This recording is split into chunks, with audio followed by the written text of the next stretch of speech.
하나님의 은혜와 평강이 여러분 심령과 가정 가운데 늘 함께 하시기를 기원합니다.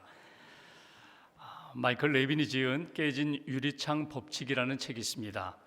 그 책에 깨진 유리창 이론이 소개되어 있습니다.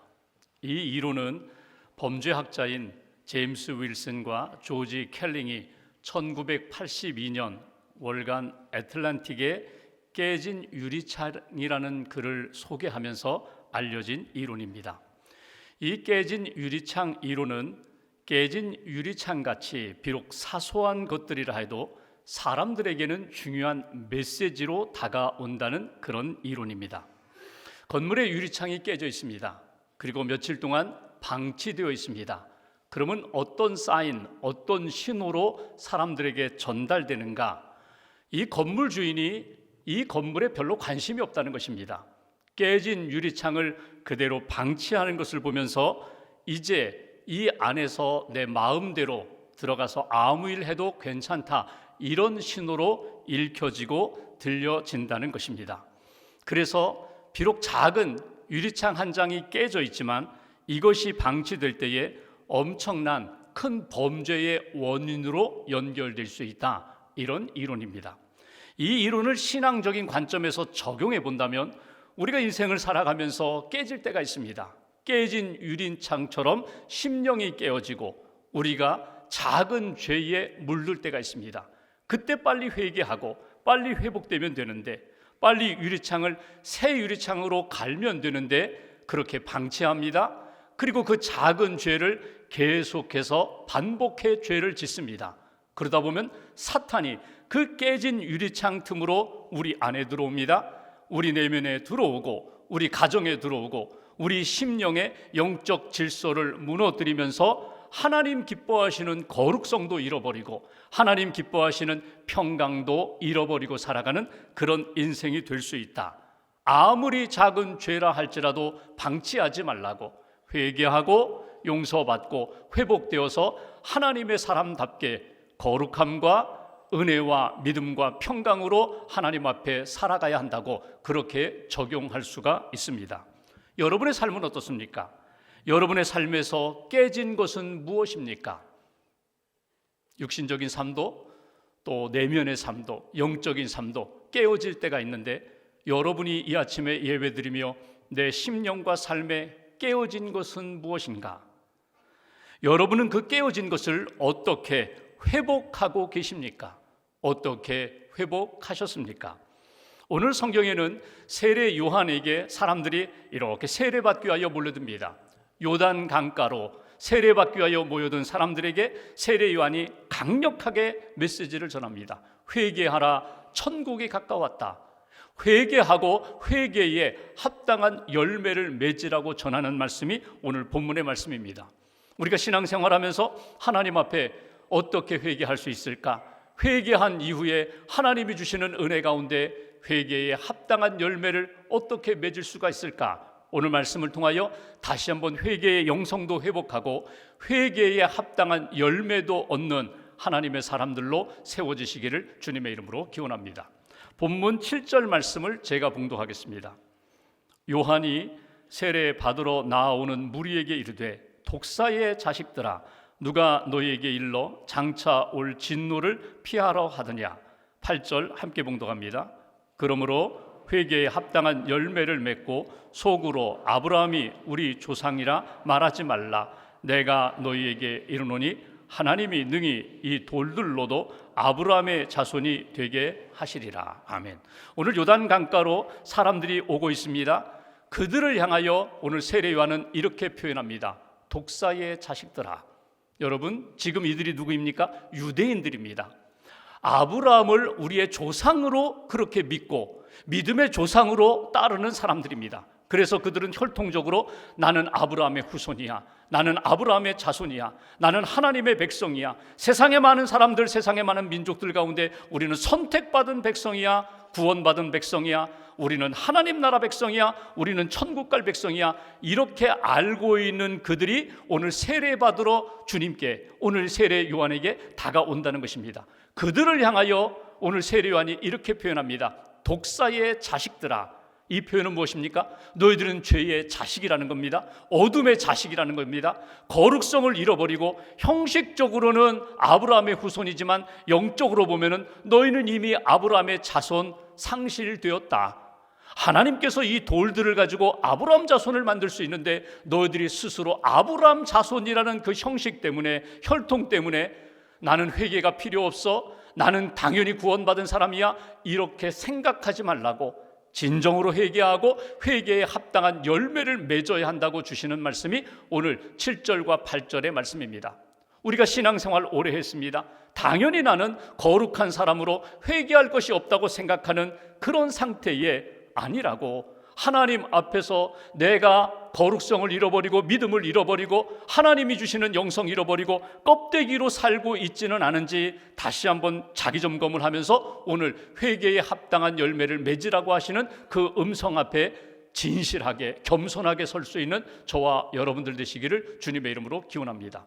그렇다면 우리가 회개에 합당한 열매를 맺으려면 어떻게 할까? 회개에 합당한 열매는 무엇일까? 본문 10절 말씀 제가 봉독합니다. 무리가 물어 이르되 그러면 우리가 무엇을 하리이까? 11절 함께 봉독합니다. 대답하여 이르되 옷 2벌 있는 자는 옷 없는 자에게 나눠줄 것이요 먹을 것이 있는 자도 그렇게 할 것이니라 하고, 여기 중요한 표현이 하나가 있습니다. 나눠줄 것이요, 나눠주라는 것입니다. 너희 옷이 2벌 있으면 옷 1벌을 옷 없는 사람에게 나누어 줄 것이고, 양식이 있다면, 일용할 양식이 있다면 일용할 양식이 없는 사람들에게 그 양식을 나누어 주라. 이것이 회개에 합당한 열매라고 그렇게 말씀을 주십니다. 여기서 우리가 한번 생각해 봅니다. 여러분, 인생을 살아가면서 내가 넉넉해서 쓰고도 남습니다. 남은 것 가지고 베푸는 것, 여러분 이것도 쉽지 않습니다. 욕심으로, 욕망으로 이것까지도 내가 가두고 있을 거야, 두고 있을 거야, 저장하고 있을 거야, 저축할 거야, 그렇게 해서 미래를 준비하는 것이 지혜로운 삶인 것처럼 생각하는 우리들에게 오늘 세례 요한을 통하여 회개에 합당한 열매는 하나님 앞에 진심으로 회개하고 거룩함으로 하나님의 백성답게 살고자 하는 자는 어떻게 하라고요? 나누라고 말씀합니다. 옷도 나누고 양식도 나누고 하나님이 주신 은혜와 복음도 나누는 삶이 회개에 합당한 삶이라고 우리에게 말씀을 주십니다. 하나님을 사랑하고 이웃을 사랑하는 것이 우리에게 주신 계명이며 사명인데, 마땅히 은혜 받고 구원받은 사람들이 걸어가야 할 길인데, 하나님을 사랑한다면 내 이웃을, 내게 만나게 해주신 사람들에 대하여 관심을 갖고 돌아보면서 그들의 필요를 채워주어라. 내 것을 나누면 돼. 얼마든지 할 수 있어. 이게 주시는 메시지예요. 여기서 첫 번째 우리에게 주시는 하나님의 말씀, 하나님 앞에 회개하고 회개에 합당한 열매를 맺는다는 것이 무엇일까? 그것은 긍휼히 여기는 마음을 갖고 긍휼을 베푸는 삶, 사랑을 나누는 삶, 내게 있는 것을 가지고 하나님 앞에 감사하며 나누는 인생, 이것이 오늘 회개에 합당한 열매를 맺고 살아가는 하나님의 사람들의 모습이라고 우리에게 말씀을 주십니다. 여러분, 회개는 어떻게 이루어집니까? 회개는 내 죄가 무엇인지를 깨닫고 하나님 앞에서 철저히 낮아져 회개하면서 통회하면서, 하나님, 내가 다시는 이렇게 멀리 떨어지지 않겠습니다. 잘못 범하지 않겠습니다. 다시금 돌아와서 주님의 은혜 가운데 믿는 사람답게 살겠습니다. 결심하고 행하는 것이 회개입니다.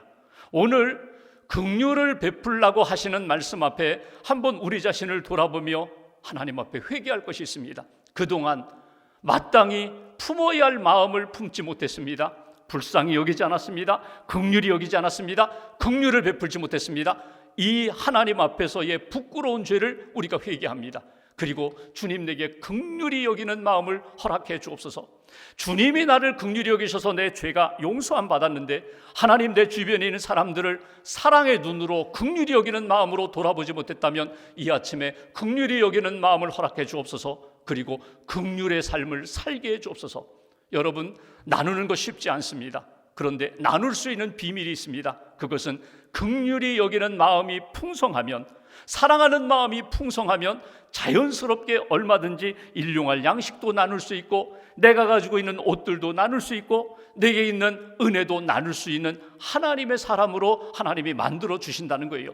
그래서 이 아침에 우리가 기도합니다. 하나님, 회개하고 용서받았으니 긍휼히 여기는 마음으로 채워주옵소서. 긍휼히 여기는 삶을 살아갈 수 있도록 내 마음과 손과 입술을 주께서 주장해 달라고. 여러분, 인생을 살아가면서 그 욕심 때문에, 욕망 때문에 하나님의 영광을 가린 적이 한두 번이 아닙니다. 하나님이 기회를 주셨는데 욕심 때문에 그 기회를 놓치는 때가 적지 않았다는 거예요. 여러분, 하나님 앞에 기도하면서 하나님 내게 주신 것 사랑하는 마음으로 나누고 베푸는 하나님의 사람들. 프랑스의 마르키스 드 라페예트라는 사람이 있습니다. 이 사람은 프랑스 귀족입니다. 재산도 많아요. 많이 배웠어요. 은혜도 있고 능력도 있어요. 크리스찬이에요. 이 사람이 미국 독립전쟁 당시에 조지 워싱턴 협력해서 전쟁에서 승리를 이끌었어요. 그리고 다시금 프랑스에 돌아와 봤더니 자기 농장 그 인근에 전염병이 돌아가지고 농사가 자체대로 되지 않았어요. 밀 농사에 수확물이 별로 없었습니다. 근데 다행히도 이 라파예트 농장은 아주 적지 않은 농산물을 거뒀어요. 창고에 가득 쌓아두었습니다. 어느 날 친구가 왔어요. 이 지역이 다 흉년인데 먹을 것이 없다고 아우성인데 자네는 어떤가? 우리는 다행히 그나마 풍성하게 거두었어. 창고에 쌓아둘 수 있어. 그랬더니 친구가 라파예트에게 이렇게 이야기합니다. 기회야. 지금은 밀을 팔 때야. 지금 밀 팔면 몇 배의 소득을 얻을 수 있어. 몇 년 동안 농사져 얻을 수 있는 것을 한 번에 얻을 수 있어. 내다 팔아. 밀을 팔아. 그랬더니 라파예트가 그 이야기를 듣고 이렇게 얘기합니다. 지금은 밀을 팔 때가 아니라 밀을 나눌 때네. 밀을 나누어 줄 때야. 이때를 놓치지 말아야지. 그리고 창고에 쌓여있는 그 밀들을 다 인근에 있는 가난한 사람들에게, 흉작으로 인하여 먹을 것이 없는 사람들에게 나누어 주었다는 거예요. 이게 믿음의 사람이에요. 이게 영향력 있는 사람이에요. 이게 하나님이 기뻐하시는 사람들의 모습이에요. 때가 있어요. 기회가 있어요. 항상 내게 있는 것을 나누라. 긍휼히 여기는 마음을 가지고 나누고 베풀고 섬기라고 말씀하셨는데, 하나님이 결정적인 시간에 내 마음에 감동을 주셔요. 지금이다. 지금이 나누어야 할 때야. 내가 가지고 있는 지식도 경험도, 내게 주신, 하나님이 내게 주신 은혜와 은사도 나누어야 할 때야. 복음도 나누어야 할 때야.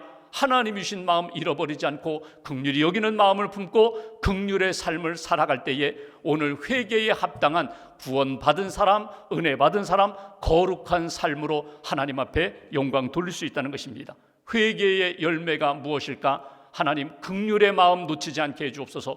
긍휼히 여기는 마음으로 긍휼을 실천하는 저와 여러분들 되시기를 주님의 이름으로 기원합니다.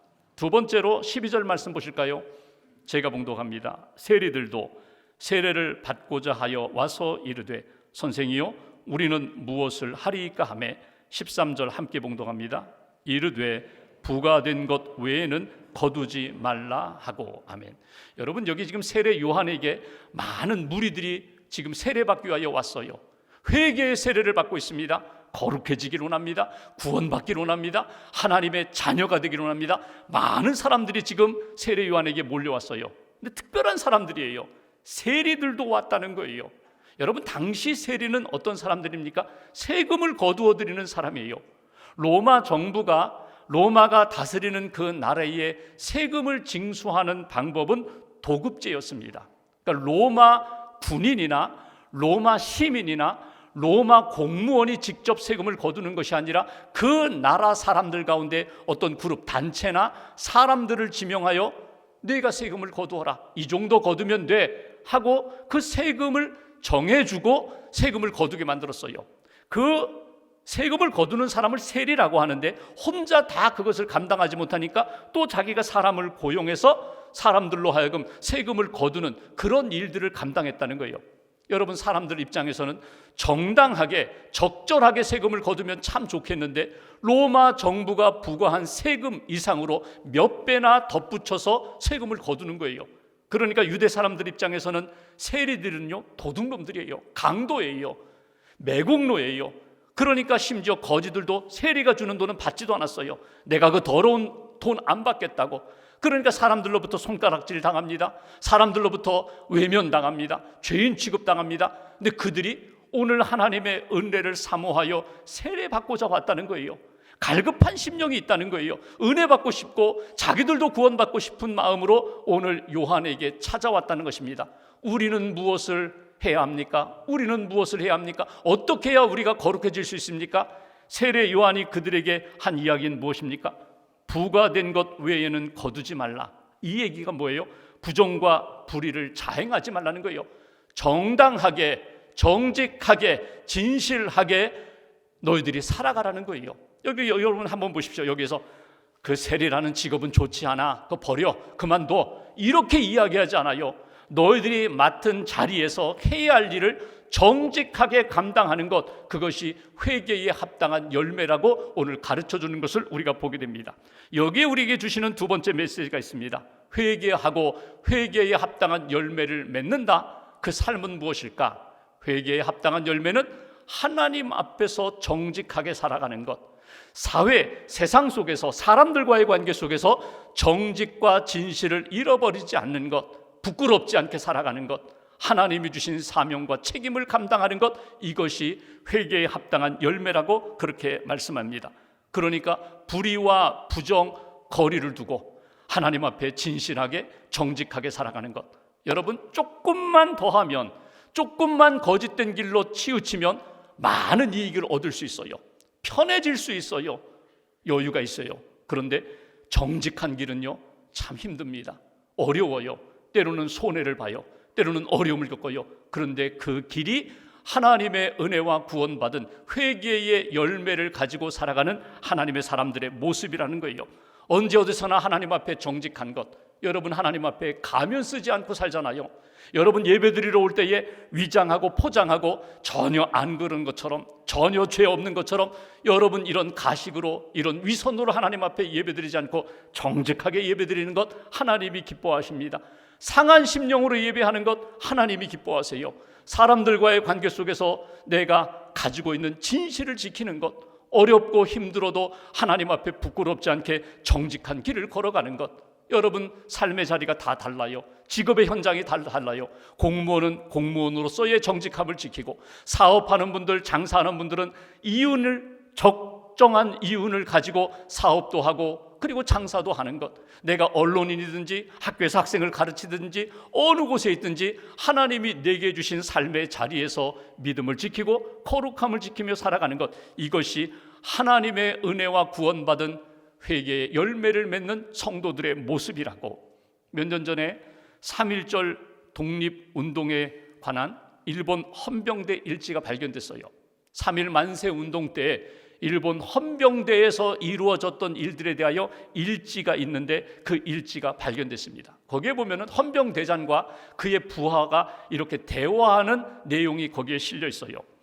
무라카미라는 헌병대장, 그리고 다나카라는 그 부하가 이런저런 대화를 나눕니다. 대장이 이런 이야기를 합니다. 이번 폭동은 조선 야소교인들이 주도해서 생긴 일이다. 야소교인이라는 것은 예수교인이라는 거예요. 이 폭동은 조선 예수교인들, 예수쟁이가 일으켜서 생긴 폭동이다. 그러니 주동자를 색출하여 잡아들여야 한다. 그들에게 먼저 예수 믿는지를 물어보고 예수 믿는다고 하면 무조건 잡아들여라. 그러자 그 부하 다나카가 이렇게 대장에게 질문합니다. 믿으면서 안 믿는다고 거짓말을 하면 어떻게 합니까? 그러자 대장이 이렇게 얘기합니다. 조선의 야소교인들은 절대로 거짓말을 하지 않는다. 조선의 야소교인, 예수 믿는 교인, 크리스찬들은 절대로 거짓말을 하지 않는다. 여러분, 일본 사람들이 볼 때에도, 일본 헌병이 볼 때에도 그리스도인들, 교회 다니는 사람들은 절대로 거짓말하지 않는다. 때로는 핍박도 있고 어려움도 있고 감옥에 가더라도 그들은 진실하다. 그렇게 인정받았다는 거예요. 여러분, 오늘날 교회와 기독교인들이 왜 세상 사람들로부터 조롱을 받습니까? 왜 사회의 비판을 받습니까? 여러 가지 이유들이 있지만 딱 한 가지를 꼽으라면 정직하지 않아서 그렇습니다. 진실하지 않아서 그렇습니다. 분명히 그 사람 교회에 다녀요. 직분도 가지고 있어요. 그런데 거짓말해요. 정직하지 못해요. 이것이 하나님의 영광을 가리게 된다는 거예요. 여러분 초대교회 성도들이 그러했던 것처럼 핍박과 고난 가운데서도 끝까지 진실함과 정직함을 지켰던 것처럼 여러분 나의 삶의 자리에서 하나님 앞에 진실하게 정직하게 살아가는 것, 이것이 회개에 합당한 열매를 맺는 믿음의 모습이라고. 성경에 보면은 세리 가운데 예수님의 부름받은 사람들이 많이 있어요. 레위, 마태. 여러분 세관에 앉아있다가 너 나 따르라. 그래서 예수님의 제자가 됐거든요. 예수님의 12제자 가운데 참 불편한 사람이 바로 마태라는 사람이에요. 레위라는 사람이에요. 여러분 세리입니다. 그렇게 싫은, 보고 싶지도 않은 그 사람이 예수님의 제자가 되었어요. 그 사람이 예수님의 부름받고 믿음으로 헌신하면서 예수님의 제자로 평생 살아가잖아요. 누가복음 19장에 보면은 삭개오라는 사람이 나와요. 키가 작아요. 세리장이에요. 여리고 그 도시의 세무 고위 공무원입니다. 자기 밑에도 여러 직원들이 있어요. 어느 날 예수님이 여리고에 방문하셨다고 하니까 예수님 만나기 위하여 막 달려갑니다. 사람들이 에워싸고 있으니까 보이지 않아요. 키가 작아서. 그래서 돌 감람나무 위로 올라갑니다. 뽕나무 위로 올라가서 그 나뭇잎 사이로다가 예수님을 보고 있어요. 훔쳐보고 있어요. 예수님이 하시고 삭개오야 내려오라. 자기 이름을 부르시네요. 삭개오야 내려오라. 내가 오늘 내 집에 하루 머물러야겠다. 막 신이 나가지고 이 삭개오가 예수님을 모시고 자기 집에 갑니다. 친구들을 초청해서 잔치를 벌입니다. 여기 온 친구들은 누굴까요? 세리 친구, 세리예요. 죄인들이에요. 그들이 모여서 예수님의 말씀을 듣습니다. 잔치를 하며 은혜를 받습니다. 삭개오가 그 예수님을 모신 자리에서 은혜를 받아요. 자신의 죄를 회개해요. 누가복음 19장 8절에 보면은 삭개오가 서서 주께 여짜오되 주여 보시옵소서, 내 소유의 절반을 가난한 자들에게 주겠사오며 만일 누구의 것을 속여 빼앗은 일이 있다면 내 갑절이나 갚겠나이다. 여러분 이 기준은 어떤 기준일까요? 구약 율법에 나오는 기준이에요. 세리는 당시에 다 속여서 빼앗은 거예요. 그래서 부를 축적한 거예요. 근데 삭개오가 이야기합니다. 이제는 다 나눠주겠다는 거예요. 반을 잘라 가난한 자들에게 주고 속여 빼앗은 것 다 속여서 빼앗은 거예요. 4배씩 다 갚게 줬습니다. 이게 회개하는 자에게 가지고 있는 이게 고백이거든요. 내가 이제는 말씀대로 살겠다는 거예요. 세상의 길이나 내 생각대로가 아니라 말씀대로 내가 살겠습니다. 9절에 보면은 예수님이 삭개오에게 이렇게 말씀하십니다. 오늘 구원이 이 집에 이르렀으니 이 사람도 아브라함의 자손이미로다. 구원 받았다. 너는 하나님의 은혜 받았다. 너는 회개에 합당한 열매를 맺었다. 진실하게 정직하게 회복되는 삭개오의 모습을 보게 됩니다. 여러분 은혜 받고 우리가 구원 받고 회개의 열매를 맺는다면 긍휼히 여기는 마음 떠나지 않습니다. 정직하고 진실한 삶이 우리 안에서 사라지지 않는다는 것입니다. 한 가지를 더 보면 14절 말씀 보실까요? 한 절 함께 봉독합니다. 군인들도 물어 이르되 우리는 무엇을 하리이까 하매 이르되 사람에게서 강탈하지 말며 거짓으로 고발하지 말고 받는 급료를 족한 줄로 알라 하니라. 아멘. 여기 군인들이 묻습니다. 우리는 무엇을 해야 합니까? 여기 세례 요한이 이렇게 이야기합니다. 사람들에게서 강제로 빼앗지 말아라. 거짓으로 고발하여 협박하거나 착취하지 말아라. 그리고 받는 급료를 족한 줄로 알라. 사실 유대 군인이나 로마 군인이나 당시에 보수가 넉넉하지 않았어요. 그래서 그들이 가지고 있는 무기를 가지고 사람들을 위협해서 뺏기도 하고 속여서 가지고 온 것 되갚아 주지도 않고 그렇게 하는 일들이 비일비재했다는 거예요. 근데 오늘 세례요한이 이렇게 얘기합니다. 너희의 지위, 너희의 힘을 함부로 사용하지 말고 받는 급료로 족한 줄 알라. 그 얘기 뭐예요? 힘들고 어렵지만 작다고 생각하지만 얼마든지 살 수 있다는 거예요. 속여서 빼앗는 인생이 되지 말고 가진 것에 대하여 감사하며 정직하게 활용하는 그런 인생이 오늘 회개에 합당한 열매를 맺는 사람이라고. 자족하라, 감사하라. 세 번째 주시는 메시지, 회개에 합당한 열매를 맺는 그리스도인들은 하나님 앞에 주신 것에 대하여 감사하고 자족하는 인생. 여러분 하나님이 우리에게 무엇을 주셨어요? 은혜도 주셨어요. 은사도 주셨어요. 물질도 주셨어요. 사람들과의 관계도 주셨어요. 일터도 주셨어요. 이 모든 것 하나님이 내게 주신 것입니다. 하나님 앞에서 내가 감사하며 선용하며 살겠습니다. 이것이 회개에 합당한 열매를 맺는 삶의 모습이라고 우리에게 가르쳐 주십니다. 여러분, 구약의 회개의 사람이라고 꼽으라면 우리는 다윗을 꼽을 수 있어요. 다윗이 하나님 앞에 얼마나 사랑을 많이 받았어요. 목동으로 시작해서 왕의 자리에까지 올랐던 사람, 핍박과 고난과 여러 가지 어려움 가운데서도 하나님 사랑하고 말씀 사랑하고 하나님의 은혜로 승승장구했던 사람이 다윗입니다. 왕이 되어서 영적으로 나태해진 다음에 그가 죄를 짓잖아요. 간음죄를 짓고 살인죄를 짓고 모든 것 은폐하고 자기는 전혀 죄 없는 사람들처럼 그렇게 살아가다가 어느 날 나단 선지자가 와서 당신이 죄인이라고, 하나님 당신 가만두지 않겠다고, 반드시 심판하신다고, 칼이 당신의 집안에서 떠나지 않겠다고 하나님 말씀을 전하자 다윗이 어떻게 합니까? 왕좌에서 내려와서 그대로 하나님 앞에 엎드렸어요. 하나님 살려주십시오. 하나님, 제가 죄를 지었습니다. 누구 핑계대지 않고 원망하지 않고 제가 죄인입니다. 그가 쓴 시편 32편이나 51편 보면 다윗의 참회의 기도 고백이 나와요. 51편 이렇게 시작합니다. 하나님, 나 좀 불쌍히 여겨주세요. 하나님, 내게 긍휼을 베풀어 주세요. 하나님, 자비와 사랑으로 나 좀 용서해 주세요. 51장 10절에 보면은 하나님이여 내 속에 정한 마음을 창조하시고 내 안에 정직한 영으로 새롭게 해달라고. 나 스스로 거룩해질 수 없고 나 스스로 정직해질 수 없는데 하나님, 나에게 그 은혜를 부어달라고. 그 철저히 참회하는 회개하는 다윗을 하나님이 받아주시고 하나님이 은혜를 주셨어요. 회복시켜 주셨어요. 그런데 중요한 것이 있습니다. 다윗이 그렇게 하나님 앞에 회개했어요. 그 이후에 이루어지는 모든 것들은요, 다윗은 하나님 뜻대로 하세요. 하나님 뜻대로 하세요. 제가 다 받아들이겠습니다. 제가 하나님, 주님이 주신 것이라면 제가 받아들이겠습니다. 아픔도 많았어요. 상처도 있었어요. 여러 가지 힘든 일도 있었어요. 그런데 하나님이 내리신 것이라면 제가 다 받아들이겠습니다. 아들들이 싸우고 압살롬, 멋진 아들이 아버지 죽이겠다고 반란을 일으켰어요. 그때 다윗이 칼로 대결하지 않았어요. 이것도 하나님이 내게 허락하신 것이라면 받아들여야지. 아픔의 시간이지만 받아들여야지. 머리 풀어 헤치고 그는 오히려 아들을 피하여 도망 다녔어요. 회개가 뭐예요? 진정으로 하나님 앞에 돌아오는 사람은 그 다음에 하나님이 모든 것 어떻게 이루시든지 다 하나님 뜻대로 하세요. 하나님께 맡깁니다. 하나님이 주신 것이라면 제가 수용하겠습니다. 이게 참된 회개자의 모습이에요. 제가 그림 한 장 함께 보려고 합니다. 반다이크가 그린 그림, 제목이 좀 길어요. 테오도시우스 황제의 밀라노 대성당 입장을 제지하는 성 암브로시우스. 이 그림의 배경이 있습니다. 주 390년 데살로니가 주민들이 반란을 일으켜서 로마 총독 살해하고 황제, 황후의 초상화를 짓밟는 그런 끔찍한 사건이 일어나게 됩니다. 테오도시우스 황제가 화가 났어요. 군대를 동원하여 데살로니가의 양민 7천 명을 살해합니다. 이 소식을 암브로시스가 들었어요. 그리고 회개하라고, 당신 당장 회개하라고 로마 황제에 대하여 편지를 보냅니다. 그런데 회개하지 않았어요.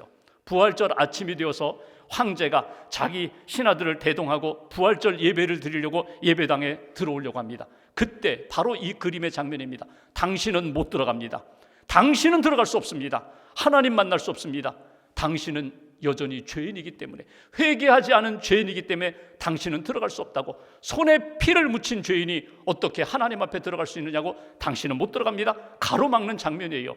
그때 테오도시우스가 황제가 이런 이야기를 했다고 합니다. 다윗도 죄인이잖아요. 다윗도 죄를 지었잖아요.